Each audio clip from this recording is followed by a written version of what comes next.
தாய் தமிழ் உறவுகள் அனைவருக்கும் வணக்கம். இந்த காணொளியில் நம்ம எதை பற்றி பேச போகிறோம்னா, நாம் தமிழர் கட்சியில் புதியதொரு மாநாடை அண்ணன் சீமான் அவர்கள் அறிவித்திருக்கிறார். அதாவது என்னந்தான் அப்படிங்கிறத தான் பார்க்க போகிறோம்.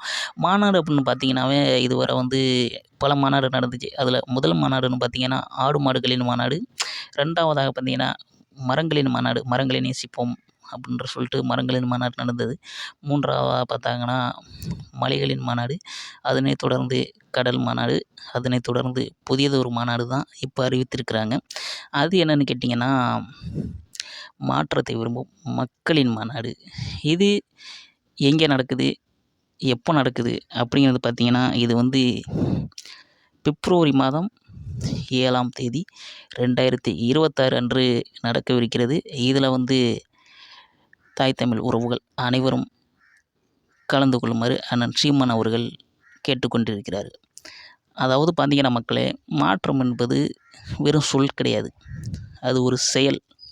இது எங்கே நடக்குதுன்னு பார்த்தீங்கன்னா திருச்சியில் நடக்குது. இது ஒரு நம் இனத்தோட திருவிழா மாதிரி. அதனால் மறக்காமல் எல்லாருமே கலந்து கொள்ள வேண்டும். தீய ஆட்சி முறை ஒழிய, தூய ஆட்சி முறை மலர, கேடுகெட்ட பணநாயகம் ஒழிய, மாண்புமிக்க ஜனநாயகம் மலர, அடிப்படை அமைப்பு அரசியல் மாற்றத்திற்கான எளிய மக்களின் புரட்சி. புரட்சி எப்போதும் வெல்லும், நம் வெற்றி அதை சொல்லும். திருச்சியில் திரள்வோம் நாம் தமிழர் சொந்தங்களே. இந்த பணநாயகவாதிகளை அடித்து ஓடவிட்டு தமிழகத்தில் ஒரு ஜனநாயகமிக்க ஆட்சியை கொண்டு வருவோம் என்று அண்ணன் சீமான் தலைமையில் திருச்சியில் நடக்க இருக்கிறது. பிப்ரவரி மாதம் 7ஆம் தேதி. மறக்காமல் மானத்தமிழர்கள் அனைவரும் கலந்து கொள்வீர். நன்றி, வணக்கம்.